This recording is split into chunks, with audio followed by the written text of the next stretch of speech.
The following episode is a recording from a very special She Made It Live, where Elle talks with guest Margy Feldhuhn about finding your highest self at the lowest moments and how grief is connected to growth and success.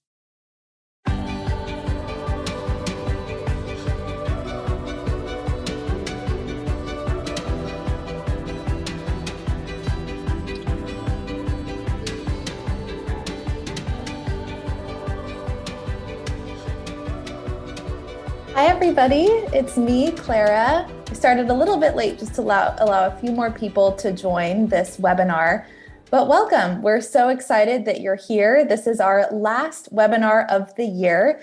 So we're really excited about our guests and about the topic of today. But before we get started, I want to just really quickly run through how to best use Zoom, and also say that if you heard the recording in progress, that is because this will be a podcast. So you are witnessing a live podcast recording. So quickly, if you go to view, this is so that you can most easily see Elle and Margy during their conversation. Click gallery view so that you can see just the two of them and not the other video participants. And then to make sure that you're not seeing all the other people, go to the video camera icon, the up arrow, and then video settings, and then scroll down after you see yourself and check hide non-video participants. This will make sure that you're getting the best experience possible for this recording of She Made It Live. So thanks so much for being here. And before we introduce our guests, I wanted to share that at the very end of this webinar, we're going to be announcing a special opportunity for you to get free one-on-one coaching with Elle. So make sure you stick around to hear more about that. So I'd love first, if you don't know Elle Zimmerman, to introduce her. Elle Zimmerman is a clarity and confidence coach who helps people with executive presence, helps them find their joy and figure out what they want to do with their lives. She started her career as an actress for over 2 decades. She built the career of keynote speaker Curtis Zimmerman's motivational speaking career. And now she is the host of the She Made It podcast, does coaching, like I said, and I'm so excited that I get to collaborate with her on events like this. Margy, our guest for today, Margy Feldhuhn, is a podcast host of the podcast We Get It, Your Dad Died, which is a podcast that won first place in the Rhode Island Film Festival in the podcast category. And she's also the CEO of this super cool company called Interview Connections, which is the world's first podcast booking agency. It helps thought leaders, other podcasters, and business owners find an amazing fit for podcasts for them to star on. So I know you'll get to hear more about how she and Elle met, but we're so excited to talk about a topic that you might not expect from 2 business owners today, and that is the topic of grief and how it can transform us if we let it. So I'd love to welcome on Margy and Elle for this inspiring conversation. Margy, it should allow you now. Sorry about that. Oh, no problem. Thank you so much. There was a secret password. It was help. I like it. Yeah, I keeps things exciting. Yeah. So first of all, it is so good to see you, Margy. It is a pleasure to have you as my guest today. And I really am looking forward to sharing your story. Where are you? Where are you recording in from? I am at my house in my home office in Providence, Rhode Island. And is it cold there? I know we had our first frost this morning here in Ohio. We had our first frost this morning too, actually. Yeah. So, yeah. Yeah. Well, for those listening in, I met you, I don't know 3 years ago, maybe 4, through Allie Brown's Premier Group. And for those of you who don't know Allie Brown, she is sort of an entrepreneurial, I don't know, what do you call her? The guru of entrepreneurial coaching, I guess. Well, how would you describe Allie? Oh my gosh, how to describe Allie? Allie is, she is just an incredible connector. I think she creates these amazing spaces for 7 and 8 figure women that really don't exist anywhere else. Through her Premier coaching group, through the trust, Allie is a force, and she is such an incredible expert in positioning, in really especially for powerful women stepping into their power. So I think that is how I would describe Allie. Yeah. Yeah. So you and I had the privilege of spending a year together with her. And I learned about your company and your partner, Jessica, Interview Connections, and then this new podcast, which is sort of an unexpected project. Yes, definitely. Yeah. So just for those listening, tell us a little bit about Interview Connections, just to give you an opportunity to sort of share that part of your business. Yeah, of course. So we are the first and leading podcast guest booking agency. We book entrepreneurs as guests on podcasts so that they can grow their thought leadership, their personal brand, and get more clients all the time so that they're discoverable and visible, which we all know is so important online and only getting more important as the spaces get more crowded. And I have been my business partner founded Interview Connections in 2013. And I came on as a contractor, as a booking agent in 2016. I became the first employee of the business in 2017, and then was 50% co-owner in 2018. And I'm now the CEO of the company. Oh my gosh. It's been a very fast ride. And Al, it's so cool because when we met you, I was really I had just become a 50% owner, really just gone from employee to business owner. I was very early in my leadership then. So it's very cool. Yeah. And I know the company has just grown, especially I'm sure, COVID, just the number of podcasts that sort of exploded into the industry. I'm sure that really helped your business grow too.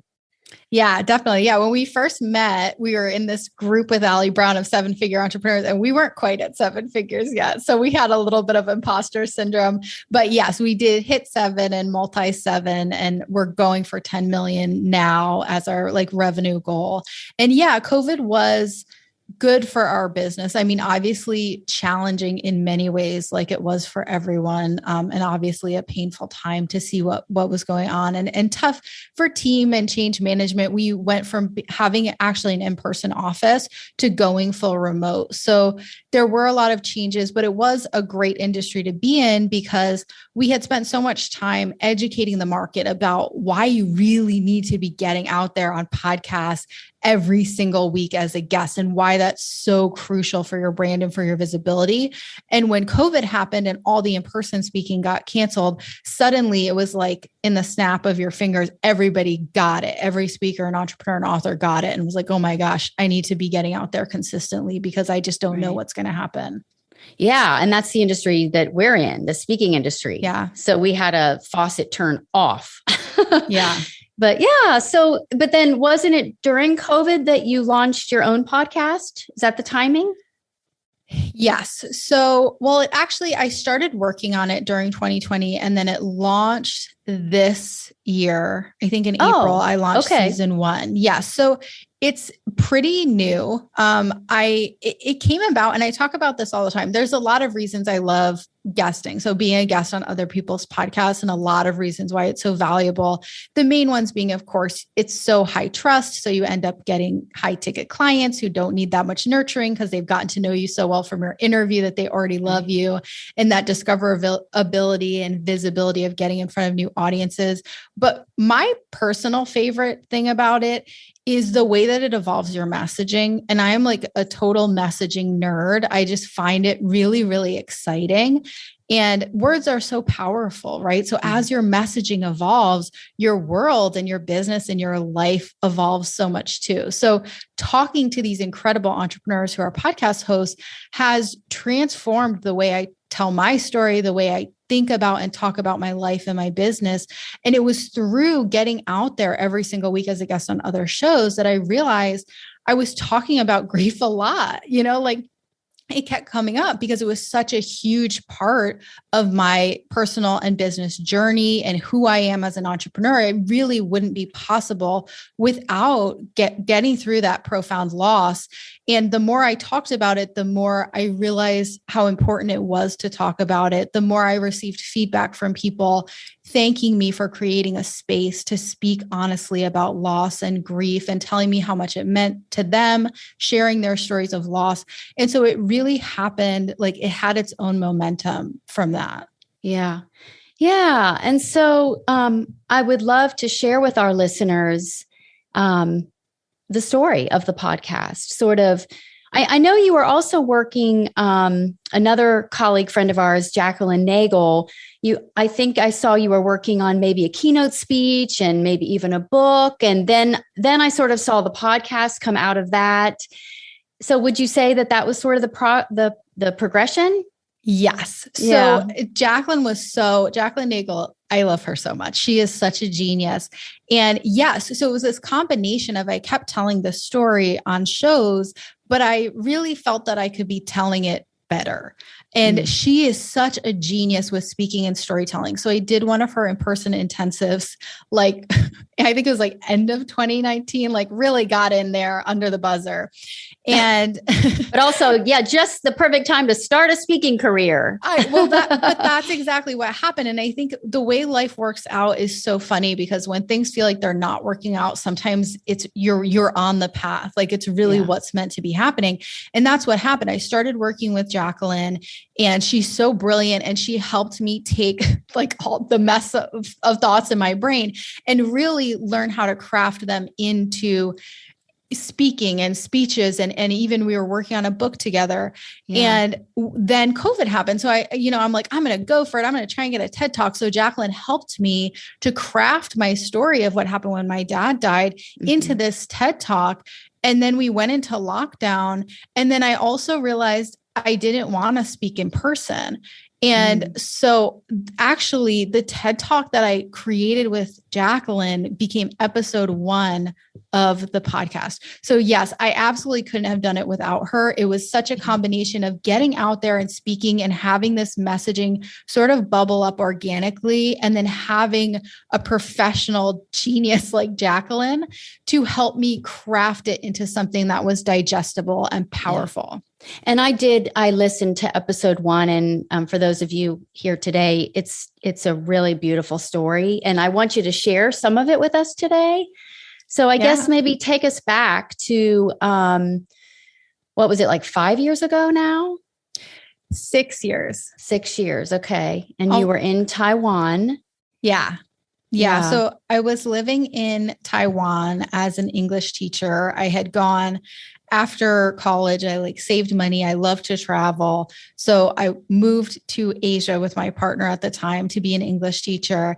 And I had been living in Taiwan for 2 years. We were actually about to go home. We were going to be going home in a few months after not leaving Asia. For that whole time, I didn't see my family because it was such a long trip. And I was like, we'll be home soon. And it was January 2015. I got home from teaching. I had the Taiwan SPCA come speak to my class, which I had organized. I'm a big animal lover. So it was a really exciting day that I'd been looking forward to. Big animal lover is a little understated. You're a huge animal lover. Yeah, I'm crazy.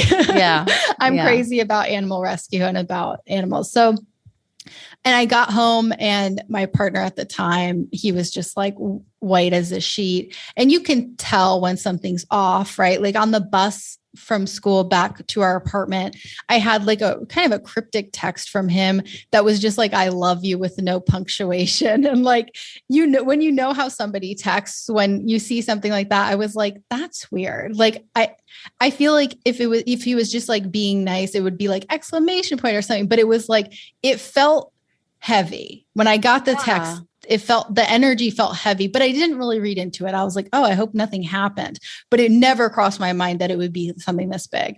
So when I got home, I walked in, I had my bag still on, and he just looked white as a sheet. And I started internally starting to panic because I was like, this is bad. And then he was like, you need to call your mom.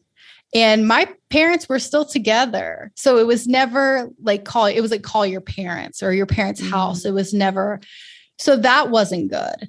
And I put down my bag and I was like, what happened? And he was like, you just need to call your mom. So the fact that he was just saying my mom, and the fact that he wouldn't tell me anything he wanted me to hear from my mom, I knew it was really bad. And there was this moment of not wanting to go to the computer and get on Skype because it almost felt like if I just stopped, I could just stop the momentum of whatever was happening.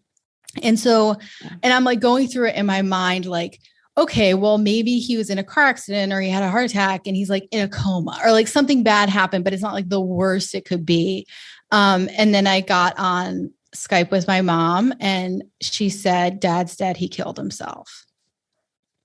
And we were really close. Wow. It was a total blindside. Like I said, I was thinking maybe a heart issue or an accident. Like it just wasn't on my radar at all. And my life. How old was he? He was 57. Yeah. So super young. Yeah. Yeah. And I'm an only child. We were very close and my life fell apart. My world fell apart. It was a Tuesday. I had work the next day. And I was like, well, that's over. Like so I actually called my boss like right away and quit my job. I was like, hey, my dad killed himself. I'm not going to go to work anymore. And she was also my friend. And she was like, and I was clearly like in shock. So I was very, short about it. And she was like, okay, like, I'm so sorry. So, I had to plan almost this. like non-emotional, almost like, cause you're not talking about emotion. You're talking about like hearing it and then reacting. I guess Yeah. what was that process? Just the emotional journey that happened in the next 24 hours after that. Yeah, it's shocking. It's shocking to realize, and I'm a pretty self-aware person, you have no idea how you'll react to something like that. And it's never what you think. Like if someone had asked me about that scenario, I would have been like, oh, I'll just start crying and freaking out. And like what happened was and I've never experienced this before, my hands started shaking. So I think what happened is my body went into fight or flight. So my hands and legs started shaking really hard and like they were very cold. And I felt like my internal organs just felt like ice suddenly. I've never felt anything like it. And I felt like the chill on my cheeks. It was just like this iciness. I've never felt anything like it before. So I called her and then I did eventually start crying. And the first 24 hours are so brutal. I mean, you just have to get through it because sleeping is something that when you're early in grief is very hard. It's very hard to sleep. And then that first morning, and honestly, the first few mornings, I woke up and I didn't remember and so it hits you again and it's like hearing it for the first time again. So I wasn't sleeping well. And then I'd wake up at like 4 or 5 a.m. and my eyes would just shoot open and then everything would come back to me and I'd be experiencing it all over again. And there was crying, but more than that, it was like feeling sick, like I was going to throw up and feeling that like coldness. Yeah. And then was there any indication at all that he was kind of, I guess, at risk for that or? That's a great question. So the thing about suicide, and I've talked to a lot of other survivors who've lost people to suicide. It's always shocking, even if afterwards people are like, oh, well, I could see that. But like, you never think it's going to happen. Like I've talked to survivors who's like, their person had attempts before and they were still shocked when they were gone because the finality of like, they're just gone. You would never expect it to get to that point.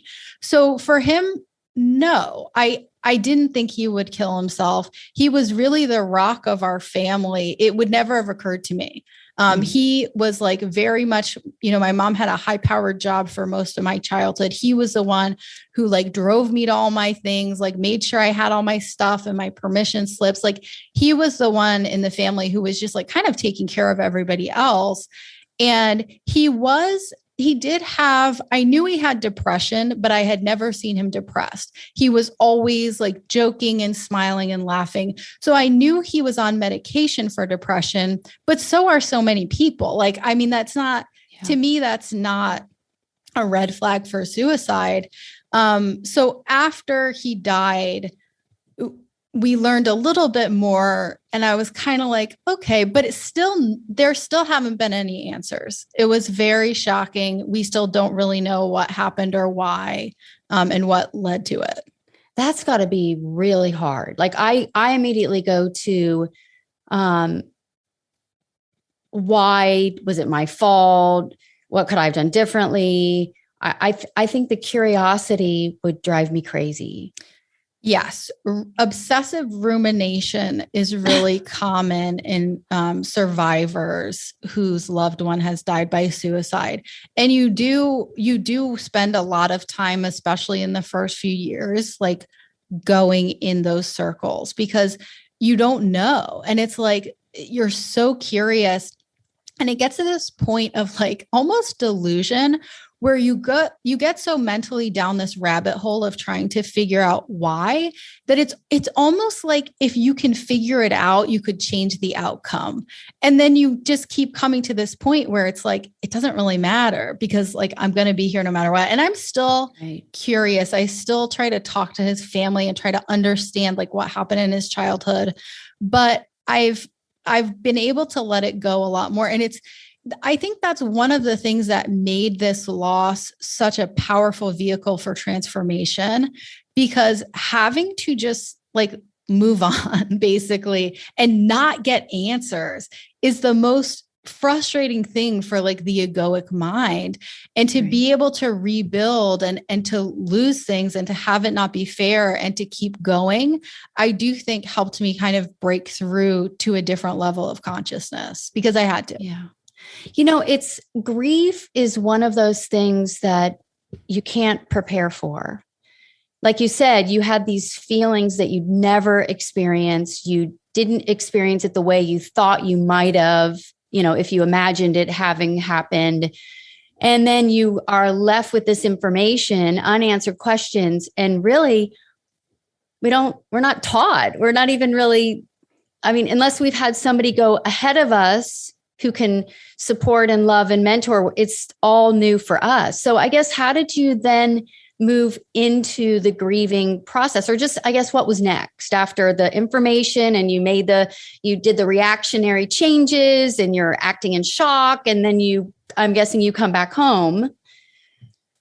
Yeah, it was surprising the way I reacted. Like, it was like, I think I really became a leader in that moment because, and this isn't what I would have thought would happen, but I was very much a daddy's girl. And like, when he was gone, suddenly I like stepped into this position of like wanting to be the head of the family and take care of my mom. Interesting. And it was weird. And I wouldn't have predicted that, and so I was really focused immediately, like on the call while I was still with my mom, I flipped to protect what I have left. And so even on that call where she had just told me that he was dead, I was like checking in on her and being like, are you okay? Like, we're going to get through this. It's just interesting to see the way that you respond in a crisis because it's often maybe not what you think. So I really poured myself, I will say obsessively, into cleaning the house because my parents had a hoarded house. And actually before my dad died, when I left to go to Taiwan, things were really bad with the house and my mom was really upset about it. She was really depressed about it. And I told myself the whole time I was in Taiwan for 2 years, when I get home, I'm going to clean this house. Like, I'm going to do it. I'm going to give my parents a better life. Like, we are going to have a breakthrough here. And I want to stop you for a minute. You kind of brushed over that. I want to make sure people heard that your dad was a hoarder. And so they were living in a home that was filled. And then now he has died, and already the desire to make a better life. And your mom is there now with that. Yes. Yeah. I had wanted to get the house clean. And I was like literally journaling about it every day before he died in Taiwan. I was like using law of attraction to picture the clean house.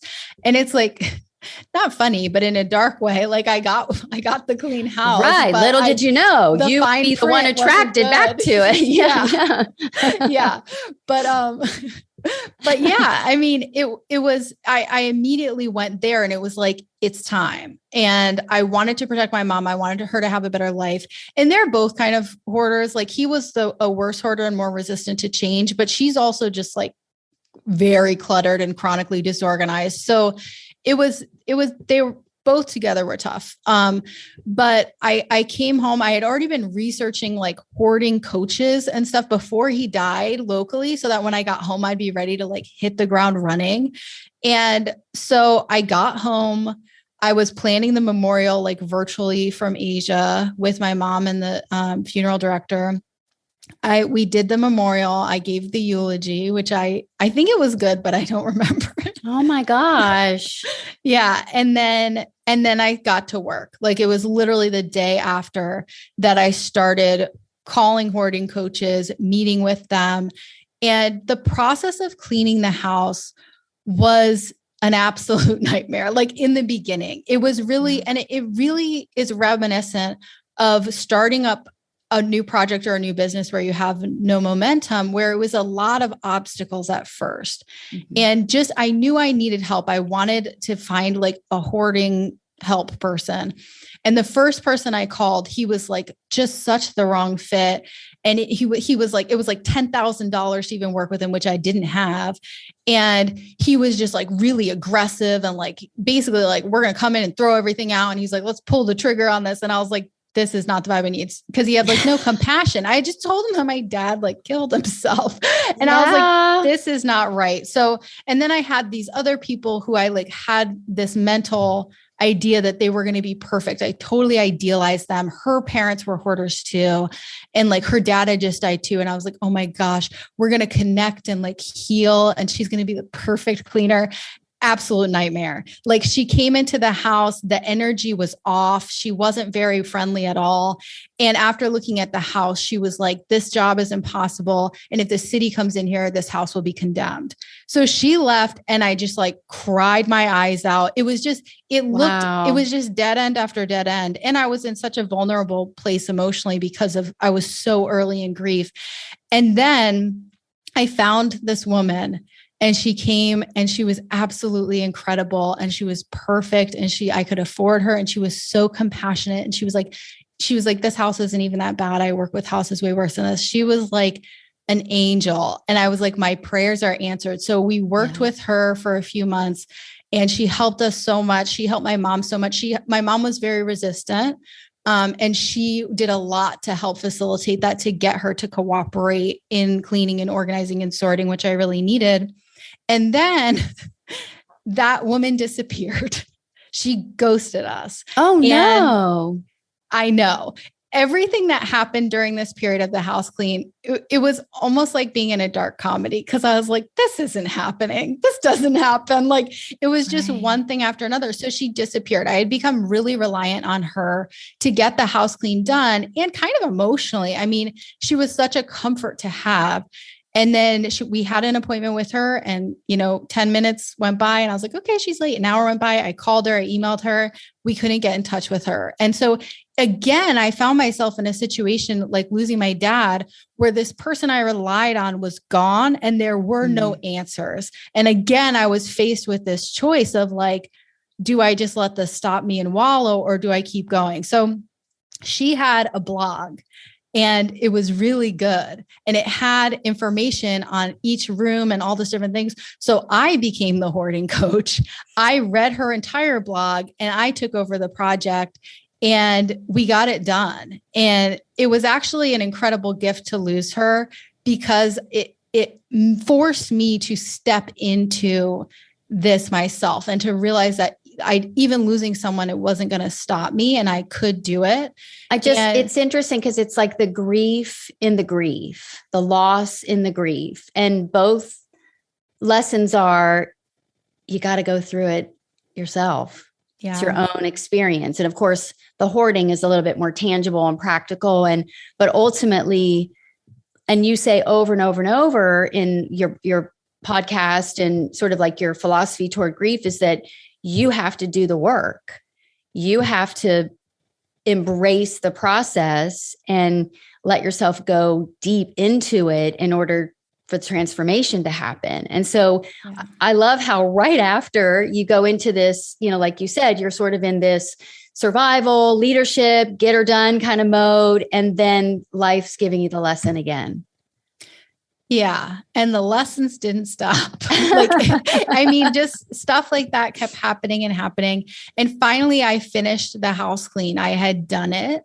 But what I didn't realize is I had not cleaned my inner house, if you will, like my mental house. So I had physically processed all this stuff and accomplished it. But then I moved to a state with my partner at the time where I didn't know anybody, which was a bad idea. I mean, like, I can't believe I didn't know it was a bad idea, but at the time I didn't question it because that had been the plan before everything happened. Yeah. And so I had no support. I didn't know anybody, and I didn't have this project. I didn't have the house to occupy me and focus on. And I just fell apart, and it was really rough. I was basically in fight or flight for like over a year, wow, which is not a good place to be for yourself, for your relationships. I mean, I was lashing out. I was really mentally crumbling, but looked like I was doing great from the outside. Like I was, reading motivational books and sharing them. I was like super fit because I was channeling all of this into like external achievement. And right, what I really needed, and the reason I can be the leader I am now and the CEO I am now, was I found a great therapist. And I processed my trauma because I realized, and I think this is really important for people who experience loss or people who just, whatever, they have other trauma that's unresolved from their past. And I also will say that having a big loss, especially a parent, but really anyone close to you, it kicks up all the unresolved trauma from before that too, which is intense. So I highly recommend therapy. I did EMDR, trauma reprocessing therapy, with an incredible therapist. And that really got me to where I am now. It probably saved my life. It definitely is the reason for my career, because I was able to process my trauma so that I'm not going into situations in my life or with my team where I'm getting triggered or getting PTSD or anything like that. So there was the external work that had to be done, but that internal work is so important. Yeah. So you and I spoke a little bit before this conversation, and you have sort of a unique take on the stages of grief, because Elizabeth Kubler-Ross says there are the 5 stages. What are they? Denial, anger, bargaining, I think sadness, and then acceptance, which I'd love to hear sort of your take on processing grief. Yeah. I am not a fan of the 5 stages of grief. I see the value in them because it's important to start doing that work on grief and to start listing things out. And frameworks and lists are so satisfying, but the actual human experience is not that neat in grief or anything. And so I just think it's important for grievers to realize that, first of all, you won't go through the stages. You might not go through the stages in order. You may never go through some stages. You may go through all those stages plus 10 more in a single day or a single hour. It's really important, I think, to not. Things like that are tools and they're meant to be helpful, but comparing your grief journey or your grief schedule causes more pain. So it's okay to grieve however you want. It's okay to be doing way better than you think you should be doing. It's okay to be doing way worse than you think you should be doing. And it's kind of a roller coaster, right? You grow around your grief, but I'm 6 years out and I'll still get hit with it. Like something I don't even expect. I got engaged and I'm now married, but it was awful. As soon as I got engaged, it was like, I felt all the feelings I felt when my dad died, like that coldness. I basically had a panic attack. And that's not how you picture that moment in your life, But and where did that come from? Was it just the realization that he's not there to witness it, or what prompted that? I think it was. Yeah. I think those happy life moments can be extremely painful when someone who should have been a big part of them isn't there to see it. And I also think it's just kind of unpredictable. Like you don't always know what's going to trigger grief, and you can do as much work as you want and you totally grow and the grief doesn't go away, but it becomes a part of who you are and you grow around it. And also it's so important to let yourself off the hook if you don't feel like you're grieving the way somebody else is or the way you should or on the right schedule. So let the stages go, let the schedule go. Really, it is your own journey. Do the best you can, seek professional help, and, keep going. Yeah.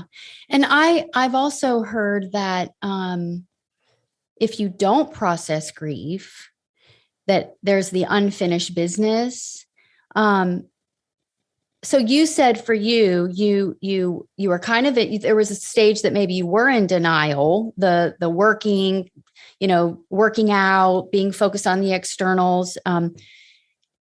How did you know then, okay, I have to address this? Because I ruined my relationship. And I think so many times those are the red flags. It's like, you can tell yourself I'm fine, but it's like, are you leaving destruction in your path? Because that's you. Right. And what happened was, in some areas, I was holding it together. I was working, I was exercising, I was doing personal development. I had good friendships, but in my relationship with my partner, so much of my anger was coming out there. And I really was a person that I didn't want to be. I would say emotionally abusive is what you would call that. And that was such a wake-up call for me, because I, identify as a kind, compassionate person. And I was out of alignment basically with that. I had lost myself because I was in so much pain and I was so triggered and I was so much in fight or flight that I was mistreating my partner and I wasn't being a very good person. And that relationship ended for that reason. And it wasn't a good fit anyway, but really that was the catalyst for ending it. And that was a huge wake-up call, because I was forced to confront that, it was unacceptable the way that I was behaving and the impact it was having on other people. And I needed to process my grief and my trauma before I could move forward in any area of my life, professionally or personally. Yeah. And so was that called to your attention by the other person, or was that awareness from within? Maybe both. I think it was both. Part of you always knows, right? Part of me was something's not right. But it really was the wake-up call of my partner. He had a therapist and he said, you've been so angry and lashing out and we're fighting all the time. And she feels like you're emotionally abusive. And that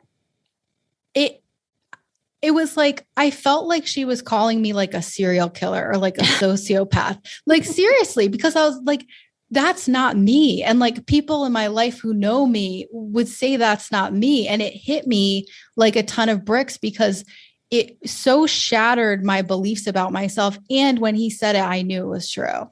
And that was the wake-up call. And and you said earlier that it was this out of alignment. Myself was out of alignment. And I love, I've heard denial described as sleeping. Denial is like being asleep. We don't know that we're doing it until we're done. Yeah. We don't know we're sleeping when we're sleeping. We don't know we're denying when we're denying. And so what is the wake-up call? Is it the hitting bottom? Is it the person that loves us telling us? Is it ourself feeling out of alignment? Yeah. So then you dug into the real therapy and EMDR and, yeah, I moved home I left Colorado. I moved home to Rhode Island at 27 years old to live with my mommy. That was my rock bottom. I drove cross country with my uncle and my 2 elderly cats. And I went and lived at home with my mom. The one silver lining was the house was clean. So there was space for me. So I was like, well, that's good. I'm glad I did that. Yeah. And then I really rebuilt.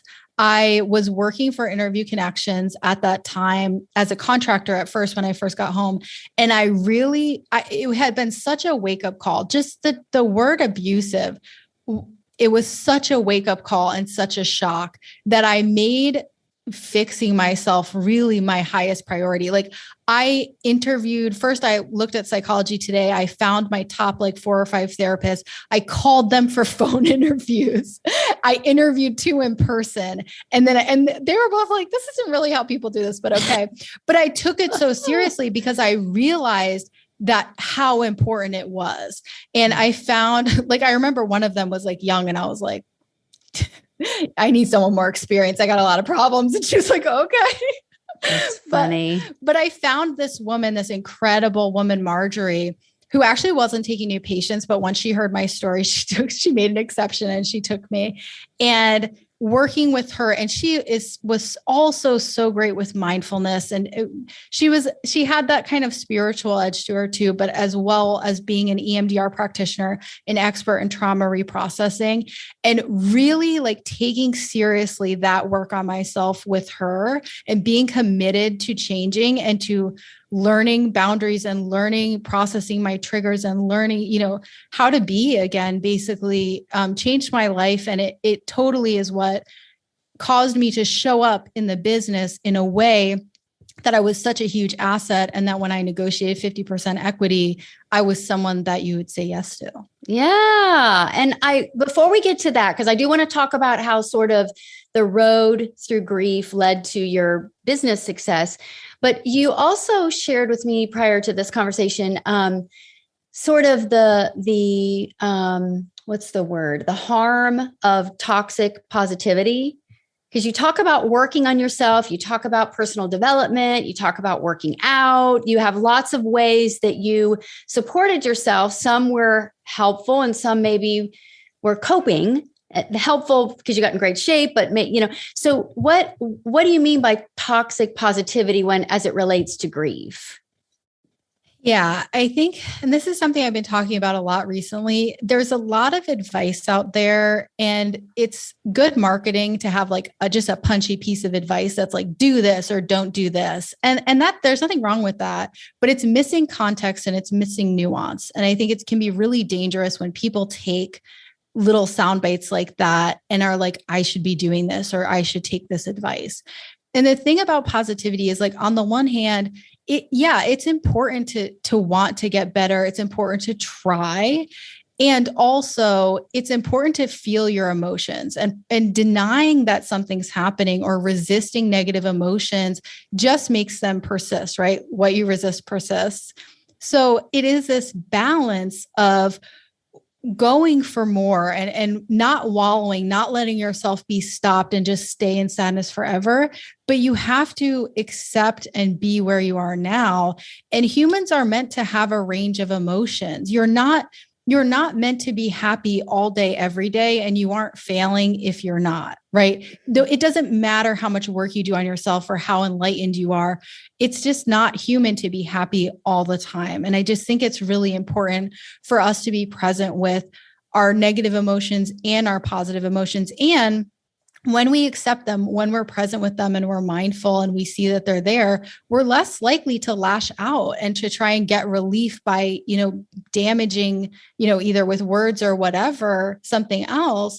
If we can be present with them, they pass faster. Yeah. And you, in your first episode, you quoted Pema Chodron, "When Things Fall Apart." And there's one of her quotes of mine that I like. I wrote it down.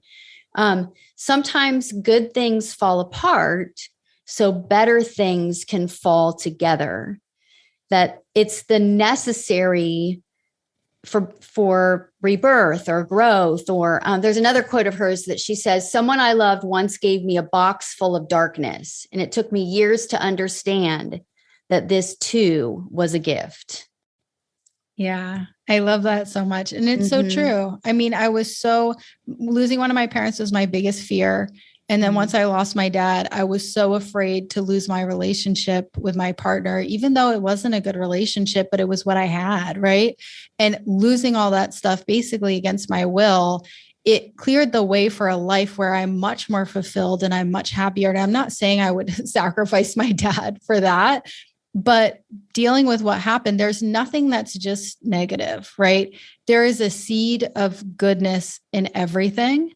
And you just can't predict how unexpected things that seem negative are actually going to impact your life. And you have power over that. Like, you can create what happens next. And sometimes it takes a really long time. to know why or to see the gift or, because I think your grief experience was sudden. It happened out of the blue, unexpectedly, and life was changed from that moment forever. You were different forever. And you're probably still going to be evolving. And like you said, it's still always now part of your story. And then there are people who, I just think of my father. My father has dementia, and I'm observing my mom grieving, like a long-term grief, as every day he dies a little more. And it's like she has to process his death almost at the same time that he's alive, because so it's, just grief is so interesting. And I find too, there's like comparison, like people feel like, well, my grief is worse than your grief. And so it's like, I don't know, like I experienced grief through losing children, and I had late miscarriages. And I remember always feeling like, well, I have 3 children, and a friend of mine lost her child that was 16. And so my grief isn't really worthy. It's not bad enough. And so I was feeling a lot of like, I don't deserve to grieve. So I just, in my own experience and watching my mom and what I've experienced, and I have an aunt who had, a child die, and just how everyone's experience is so unique and so different. And I guess just the compassion and willingness to just experience our own grief and be available for those who are, and not judge or compare, or, it's a very personal thing, a very personal experience. Yeah, that's such a good point. And I'm so sorry for your losses. And yeah, it's so important your feelings are valid always. And I think whether it's grief or whether it's something else, I think, again, when we resist our feelings because we feel like we shouldn't feel them because somebody else has it worse or because of something else, what's happening is happening. And the more you accept it and move forward, the more, you can actually move on from it. Yeah. So I would love to hear, because I know that you connect your grieving process, your grieving experience to your success. You feel like it's a direct link. And I would just love to hear, how did that evolve for you? Was it like, what does that mean to you, that's your success is based on the process of grieving for you?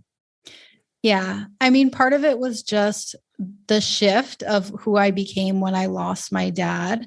As a leader, because I was so reliant on him. And when he was gone, it was like I was the leader.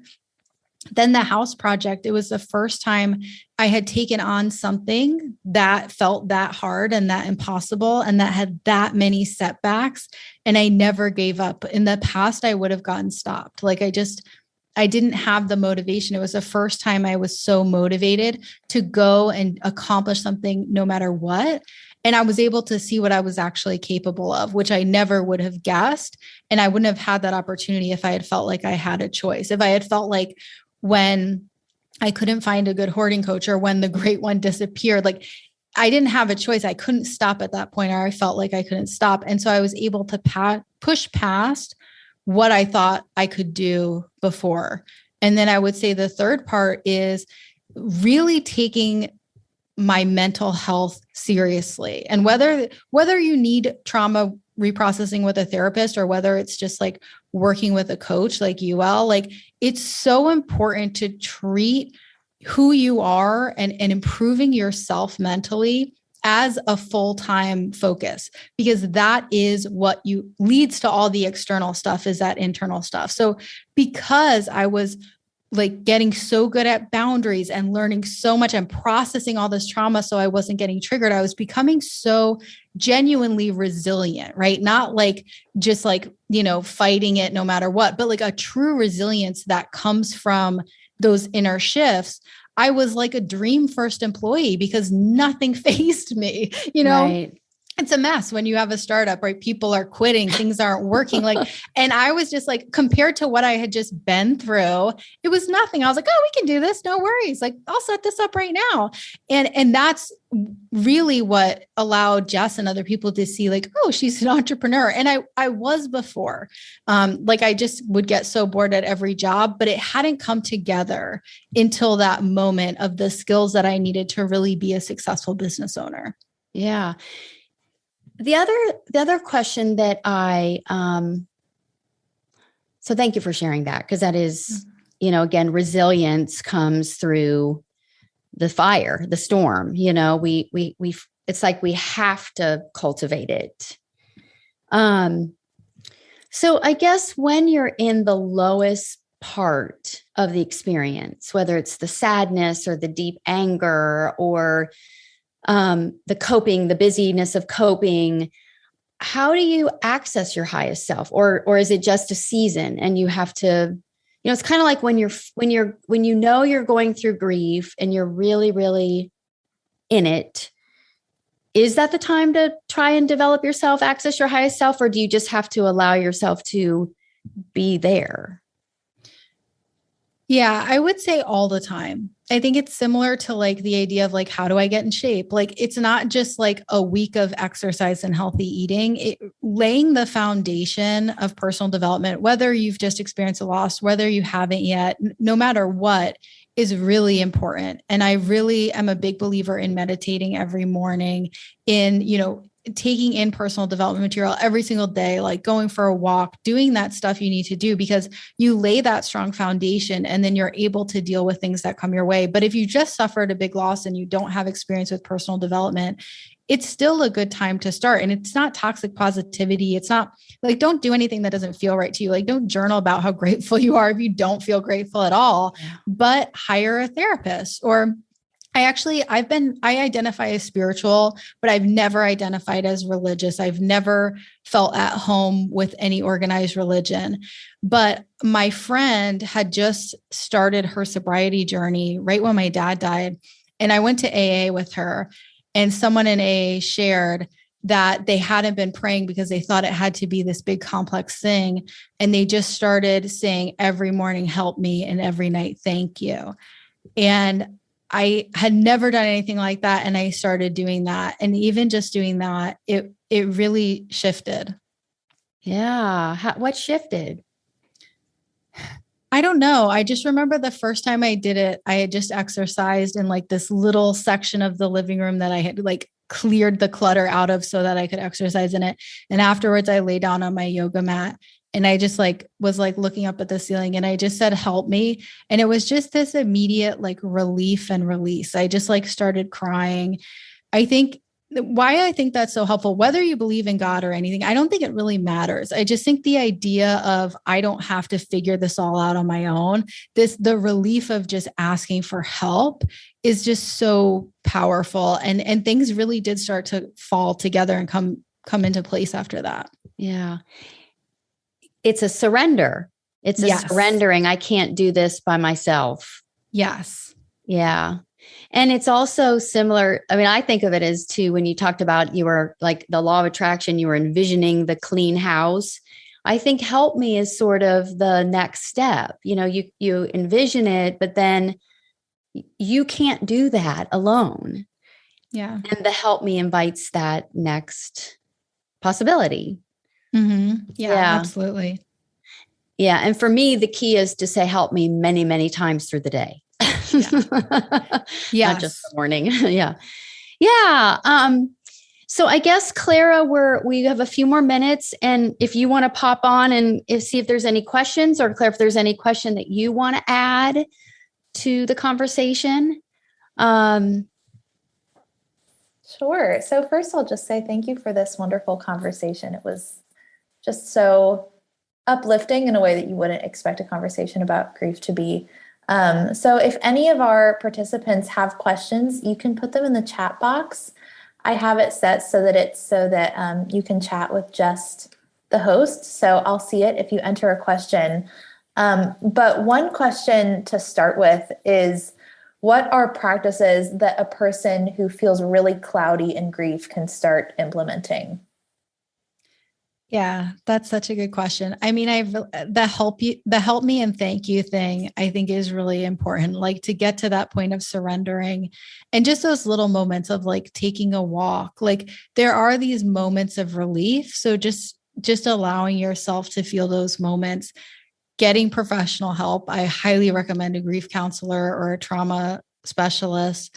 And then just being in it, just if you're not trying to get out of it and move past it and you just settle in, it goes by faster. And there are beautiful things about it. I have to say, it's not just pain. It was also, I think, one of the most beautiful experiences I've ever had. It's so deep and it's incredible. So I think just letting yourself feel every part of it and being gentle with yourself. I will say that, so my childbirth experience was I actually had two similar experiences back to back. And so it was a late term miscarriage, basically a stillborn, which was very traumatic. And I had so many like angels or God moments or spiritual coincidences happen. And it was really powerful when I started noticing and acknowledging, because I was in such deep, deep pain, especially the second time around.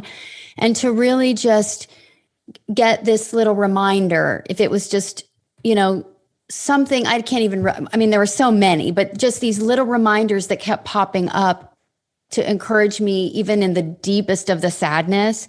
And then the second thing that I did was I got really hooked on a game called Smoothie Moves. It was a computer game that because I had, my kids were little. And so they'd play this little Webkinz computer game. And I got really, really good at Smoothie Moves.